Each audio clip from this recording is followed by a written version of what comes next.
Alright then, the lip ritual is complete with the coconut oil as per usual. Greetings everyone, it is I, your one and only host, The Cosmic Jedi. Welcome back to my channel.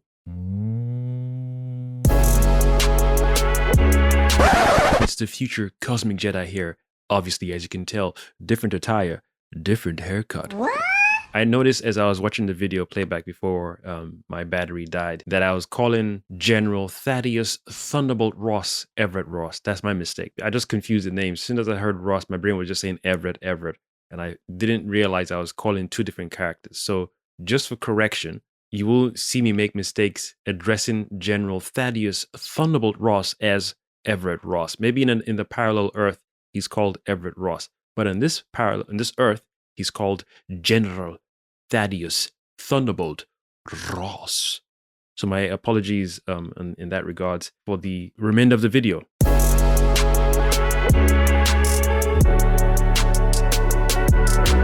Let's get straight into it first with the Captain America Brave New World official teaser trailer.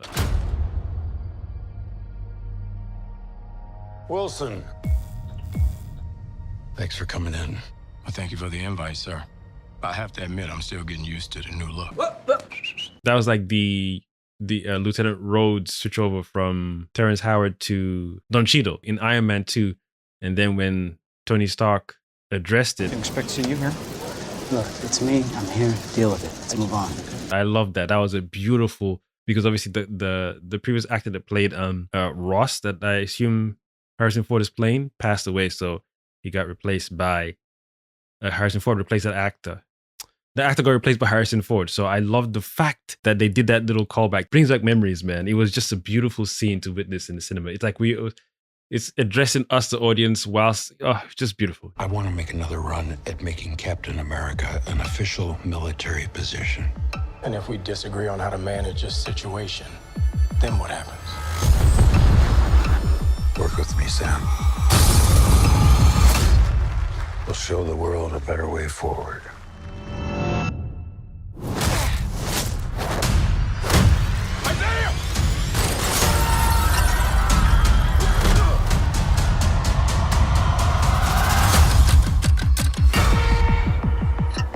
Sir, your inner circle's been compromised.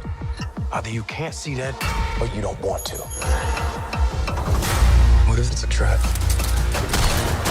Global power is shifting. You're just a pawn.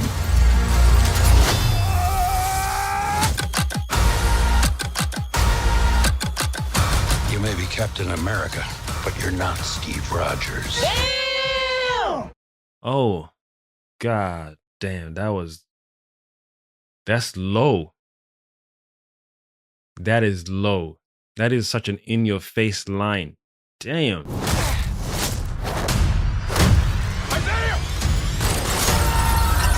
I wonder if Isaiah was bugged or manipulated mentally the same way Bucky was as well. Well, obviously the movie will elaborate on what happened. I'm thinking it's a setup. I'm thinking it's mind control.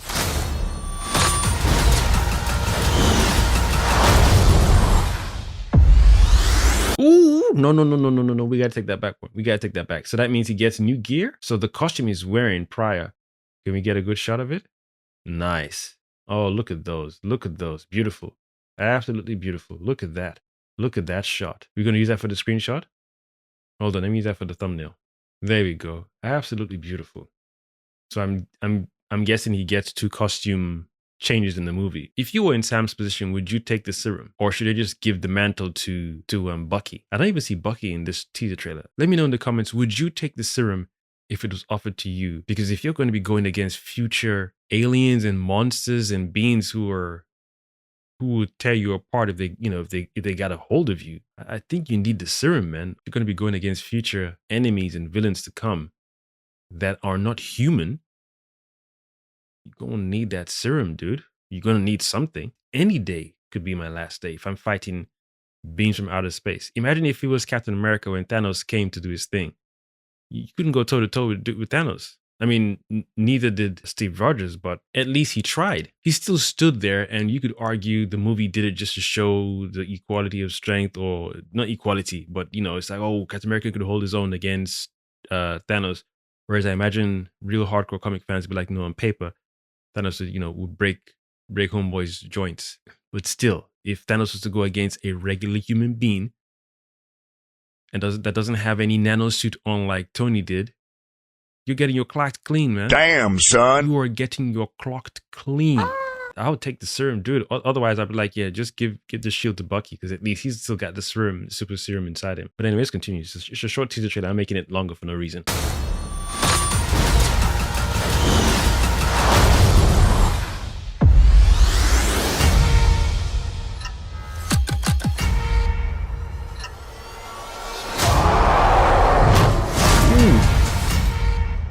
Ooh, that is beautiful. I guess that's Ross.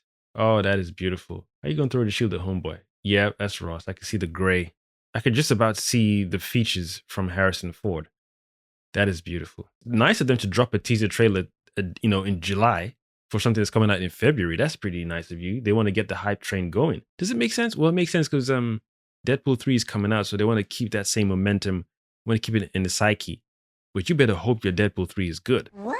I would have preferred this came out before Deadpool 3, to be honest, because I don't know what they've done behind closed doors, all the mergers and changes and whatnot. I imagine Deadpool 3 is going to reset a few things again. Yeah, I would have preferred to see this first, because I'm more excited for Deadpool 3. But for this one now, as my brother would say, I'm just watching the guy in a costume who doesn't have any superpower strength. He's not even a mutant or an inhuman. So he's going to be fighting a lot of humans. And now when it comes to Hulk, not Hulk, sorry, Red Hulk or Everett Ross Hulk, who's going to help him out then? Who's going to help him fight this dude? And they have to, I don't know, it's Marvel. They'll do they'll find ways to balance things out. He might have a short fuse where he goes, not short fuse, short transformation bar. He might turn into this for every 10 minutes and then lose it. I don't think he can maintain it like Banner. If he can maintain that, transformation like Professor Hulk, and he can turn off and on when he wants to, and he's, cognizant of himself in this form and it's strong. My next question would be, well, if you get to stand toe to toe with Sam, you'd have to give us a good reason why you haven't killed him. And I don't know if the public already knows that Everett has taken, this juice, this elixir to become what he is. Yeah,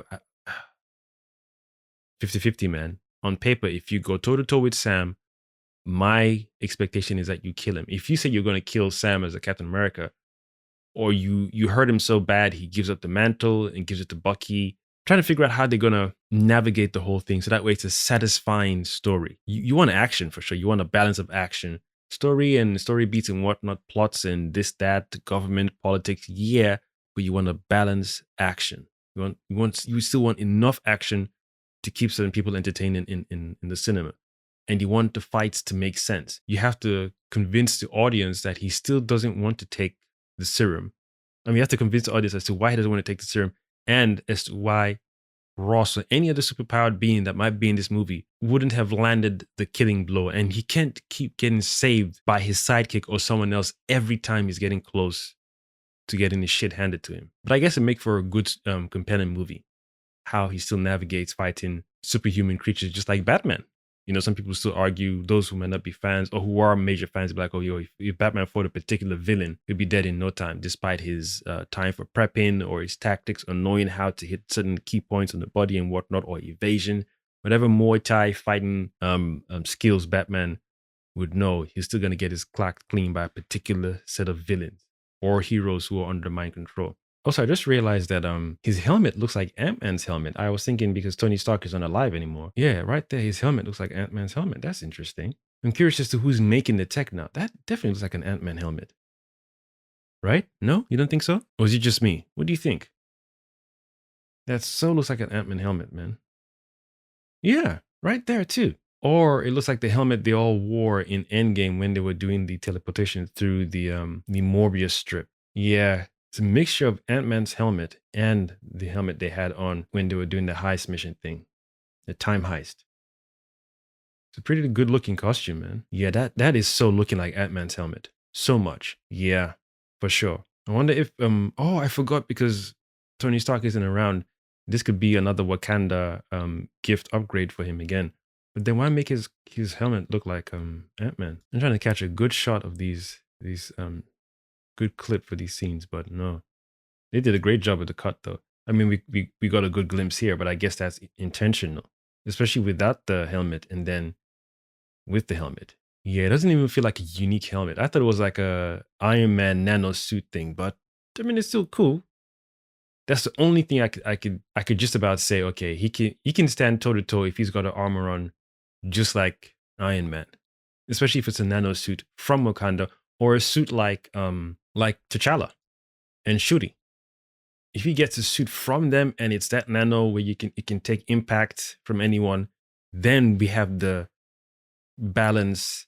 He can hold his own against other superpowered beings without having to take the serum. He still wants to remain Sam, which I respect, of course, if it's a character choice. But you still want to be like, okay, let me level the playing field, and I'm fighting beings that are not even from this realm, who can, put a hole in my gut with one punch, or with a freaking stab or blade, or any regular person, that alone. You can hold the shield, but if you're holding the shield to block bullets and someone's behind you, snipes you from the back of your head, you're done. Let's say he's fighting Everett Ross right now in Hulk mode. Your blows ain't gonna land. Thor barely held his own against Hulk in the first Avengers movie. Just about. But again, on paper, I imagine a lot of people out there who say, no, Hulk would definitely thrash Thor. Because the more hits Hulk takes, the more he gets stronger. If you wanted to, you just hold Thor and rip him apart. If it was rage, pure rage, you're dead. So now you gotta make it make sense for the viewers to be like, okay, Sam ain't taking no serum. Cool. Will he take the Wakanda herb though? Will they offer that as an alternative for him? He's not taking any cooked up juice in the lab. But then would they have, by the time this movie comes out in the timeline, would there be more herbs in Wakanda? Is that even a thing Wakanda can do in movie world and in storyline world? Has anyone else ever gotten the herb, not by taking it or stealing it, but where they were invited into Wakanda saying, okay, you need some form of strength, we got the herb juice for you, temporary, and it's tailor-made to your genes, so if someone steals it off you, they can take a sip and become strong. So even that too sounds unique to me. I would just want it to make sense, because you're not going to fight Everett Ross like that. Damn! It's got to make some sense, man. It ain't working out. That is not, my brain is like, so we're just going to see him fight human beings, makes sense. Then when Everett comes out, it's going to be a tag team thing. That's why I said earlier on, if you're going to make him move like Batman, where it's tactical, you have to take shots at certain key points on his body, and you have a serum to de-Hulk him, then cool. As long as it's a good movie and the fight scenes with Sam and other powered creatures make sense. I imagine there aren't going to be any super beings in the movie except Everett Ross Hulk. But if there are more, you need to make us believe that he's capable of taking these dudes down without the serum. There have to be multiple tactics and tools and gadgets he's using. I just think the best way to go is, if you're not going to take the serum, understood, respected, go for the Wakanda herb. I don't know what it's called. I can't remember what it's called, but go for the herb. But at least T'Challa had the herb in his system and the suit. Yeah. But it's a beautiful, beautiful teaser trailer for sure. And the costume looks nice. So I guess after that insult from Ross, he's like, yeah, I'm not Rogers. He's like, let me get my upgrade, man. Trying to get a different shot again. Is it two? There's two people. What? How did I miss that the first time? Why did I miss this shot the first time? This is clear as day. Did it move so fast that I missed it? Yeah, that helmet is really looking like Ant-Man's helmet. And he's breaking the sound barrier and whatnot. So I want to know who's made his tech. Is it? I'm trying to figure out, is it the same suit? Because it's an upgrade again, so it's got to be Wakanda. There's no other person, there are no other characters in world right now who have that technology. Unless Pepper Potts is back now, running Iron Man tech, or the daughter's grown. I don't know, whatever. That's how much I'm like out of sync with Marvel stuff. I don't know what they're doing, because I was expecting Pepper comes back, takes over Tony's thing, boom. But they spoiled all that stuff with the Spider-Man 3 movie, made it stupid. Damn, son. It makes sense that Pepper would have taken over all that stuff and no one would be able to touch it, especially after what happened in the first movie. So she knows these things end up in the wrong hands, it's game over. Look what happened with Mysterio as well, where Peter Parker gave, I want to do a separate video for that one, because it insults what Marvel created with Tony. It insults the legacy. When people ask me, oh, do you like all the Spider-Man movies combined together? I'm like, no, I just like the first one. That's it. The second and third one, they're stupid ways of telling a story that doesn't make sense in the world you've built. In a real world scenario, even if you don't fully know what Tony has gone through, Tony knows what he went through. The way he always saw, worked on his stuff into the future. His tech was always future, rather than now and tomorrow and beyond. Hence the Ultron program and so many things. He's always like, in case there's future harm coming towards us that we can't foresee. Let me get prepped and ready now. So I imagine, based on that character, the way you've written him and given him to us, he's about to leave, or he knows if this whole heist thing doesn't go well, at least I have my daughter, I have my wife, I leave these things to them both and my Avengers family. In case Peter might be feeling this is too much of a burden, I have a default inbuilt program to this in this glasses thing that even if Peter ends up saying, thanks, but no thanks, I give ownership of this device to someone else, the only 3 people on this list that can access the power of this glasses and whatever else the glasses is connected to, his wife, his daughter, and Nick Fury. If it's not those 3, any of the Avengers, and even if it's compromised, shut down. No voice activation. The only one that can only wake it up is Pepper, and maybe failsafe Morgan. Because everyone else might think, okay, if it's Pepper, we're going to kidnap Pepper and say, you have to open this thing with your voice command. She tries it, and then, even Morgan might try it and then doesn't open, but Morgan will remember, oh, it might be the I love you 3000 line that will wake it up. So based on how you've written the character, you then threw in that Peter just said, yeah, this is too much responsibility. I trust you enough to take this Quentin Beck, a whole stranger. You who just got disintegrated and rearranged again.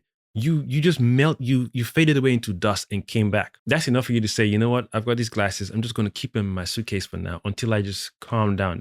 That's Spider-Man 2 is not an intelligent, realistic storytelling of someone who just lost a mentor who's like a father to him.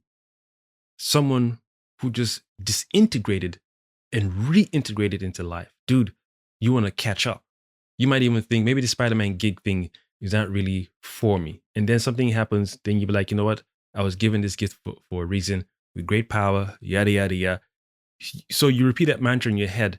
How can you give that great power?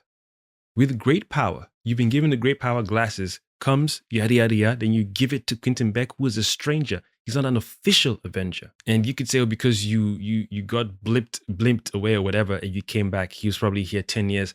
You already noticed how long you were gone for. But still, calling Pepper Potts would have been a more organic thing to do. At least have Pepper as his mentor. So that way the story is going to be more different. I think Quentin Beck getting God, man. It just undoes the whole thing Tony had to work hard for in the first movie. All that just undone. And look at all the carnage and damage it did into the cities and whatnot. Paris and then UK. Dude, no way. Shitty writing. So I don't trust Marvel at this point. That's why ever since Spider-Man 2, Spider-Man 3, and everything else that's come out, Doctor Strange and Multiverse of Madness, they're good points that I like in it. They're still bad points, but they're good points. But Spider-Man 2 and 3, they do not make any in lore common sense. If you're following everything as is, meaning you're sticking to the story you've given us and on paper. If you wrote that Tony gave the glasses to Nick, do you think, let me ask you guys, do you think Nick Fury would pass on these glasses straight to Quentin, even though we now know that the Nick Fury we're watching all this time was Talos? Talos gets the glasses and then tells Nick saying, oh yeah, this kid gave me the glasses. Nick would have been like, send that up here. Beam it up to the space whatever. Or don't give it to no one. Or Nick would call Pepper and say, yo, the glasses Tony gave to Peter, he denounced it and gave it to Quentin. Or gave it to, I don't even want to get into it anymore. It's stupid writing. And then you want us to buy that and say, yes, this is good storytelling. Yeah, I Spider-Man 2 and 3 don't exist for me at all in terms of the whole roster of movies that Marvel has come out released in terms of Avengers and whatnot. Those two do not exist because you belittle so many characters and you're insulting the audience. You're trying to tell us that after all the shit they've been through, you think if I got snapped and disintegrated and my atoms reintegrated again, I'll just give someone glasses. This dude just died. What day did he die? He just died. And then a few days after, glasses are bestowed upon me. I'm looking after that thing like it's part of, like it's a Horcrux of my soul. Damn! You must be crazy. Then give it to some dude called Quentin Beck. I didn't even go to Sam. I didn't talk to Bucky. I didn't talk to Pepper. I didn't talk to anyone who Thor or someone who I feel, yo, I need some. This dude just came out of the. Is he legitimate an Avenger now? Is he part of the team? Oh, he's from a different Earth, and yet you still give him glasses? God, does it make sense? Damn. Dude, no, man. Even if you told me, oh, the only way we can kill these elemental beings is with Tony Stark's technology, call Pepper Potts. I'm not giving you these glasses. You must be crazy. You must be crazy. And it wasn't even that compelling. Like, we can't defeat these guys without those glasses. And look, let me put it on and do it. Or okay, it has to be me that wears the glasses. I'd have been like, hold on a second. Wait a minute. What you mean? So you're trying to tell me now, not only do I need to put on do I need to activate the glasses, I need to give control to you? Nah, I think it's so stupid in both ways that Tony would have written a failsafe saying, yeah, I imagine this dude comes back, if they come back, because he didn't know the snap would work. Because we're going off the storyline that because Tony preempted that if he did pass away, here are the things he left in place after he's gone. The glasses were, like a written will for Peter. That's if he knew. Did he know Peter was going to come back? Did he know the snapping thing would work? That's a very hopeful thing. I hope that this thing I'm doing brings them back. Not I know it'll bring them back. You hope. Whereas Thanos too, he was probably doing the hope thing, but this is what I want. So you're saying, okay, maybe the gauntlet works off intention. All that was such a cluster F of you got lucky. It worked the way you guys intended to work. You're messing with celestial things beyond your comprehension. You guys are lucky. You're lucky. Everyone who got this, fated, brought back. Everyone, you are lucky. You're lucky that they didn't even get thrown into a realm where they could, their souls could get permanently erased in that realm. And then you brought them back, and you just brought back people who are alive, and then bodies who are soulless because the souls were dead there, or the souls were devoured by whatever entities. You're so lucky that the snap didn't even send them. Yes, the snap took the souls into the soul stone, whatever you want to say, but still, stupid writing. So that's, I'm like, with this one, I'm iffy now. I mean, it's cool, don't get me wrong, but I'm like, they're going to mess up one or two things. It's their new trope, sadly, especially for people like me who did not like Spider-Man 2 and 3. But anyway, just wait till February, man. Let me just shut my mouth and wait till February. Well, I guess in between now and then, they're going to release other trailers, and yeah, we'll see. He's definitely going to have help from Banner. Or is Banner still off-world? Yeah, if he's still off-world and Thor there's nowhere to be seen, you need to explain to me how he's going to defeat this guy. Either he has a serum that's going to de-Hulk him. Yeah, I want to see how you're going to pull it off. Otherwise, it's going to be just a bunch of noise and storytelling for the sake of storytelling. Anyway, I've made this video too long, but I've enjoyed myself. Hope you've enjoyed the content. I have been your one and only host. Let me know what you feel about this teaser trailer. Let me know what you feel about the Marvel Cinematic Universe so far. You guys done with it? You guys, I imagine that everyone is just looking forward to Deadpool, and that's it. Once again, future Cosmic Jedi here, realizing that my battery had died when I was recording. I think what I'm going to do is, in terms of all the upcoming current Marvel projects, not the announced ones, the ones that we clearly have trailers for, like this one, this Captain America 4 trailer, and the Agatha All Along show. I want to see what people are more excited for now that they've seen the trailers for both these projects. What I want to see is, what are people still looking forward to in terms of Marvel projects currently? Once I've seen a trailer for something, I'm like, okay, cool, we've seen a trailer. Have we even seen a Thunderbolt movie trailer yet? We haven't, have we? I think all we've just seen is behind the scenes, right? I can't remember if we've seen a Thunderbolt trailer yet. If I have, I've forgotten. That means it's not even in my current psyche. All I'm currently thinking about right now is definitely Deadpool 3 and Captain America 4. Like, since phase 1 to phase 4, I assume it's phase 4 or phase 3. I can't even remember which phases anymore. Anyway, from the beginning of the Marvel Cinematic Universe to Endgame, it's been gold. Ups and downs, but at least most of us can agree collectively that despite the ups and downs, it's been beautiful. But what's going on right now is atrocious. Rubbish. All the previous, especially previous Star Wars shows, Obi-Wan was trash for me. Boba Fett show, trash as well. But at least The Mandalorian, I enjoyed it. I really don't know what's going on. But like I said, with Deadpool, zero expectations. Excited, but zero expectations. So that way, I'm not disappointed in any way, shape, or form. And Deadpool's going to be what Deadpool's going to be. But TV show wise or Disney Plus shows wise from now on. And Captain America, with this trailer, I just don't know where they're going with it, but it is giving me the feeling and vibe of Winter Soldier. That one, that's oof. Nice. They did a great job on that one. That is a rewatchable movie for me over and over again. If they're gonna follow that same tone and step it up, I'm here for it. Noise! Now that you've seen the trailer for this movie, Captain America 4, and now that you've seen the trailer for Agatha All Along, and now we're getting close to the release of Deadpool 3, which ones are you most excited for? And then which one are you least excited for? And let me know your reasons why in the comments. I have been your one and only host, The Cosmic Jedi. signing out. Thank you for watching.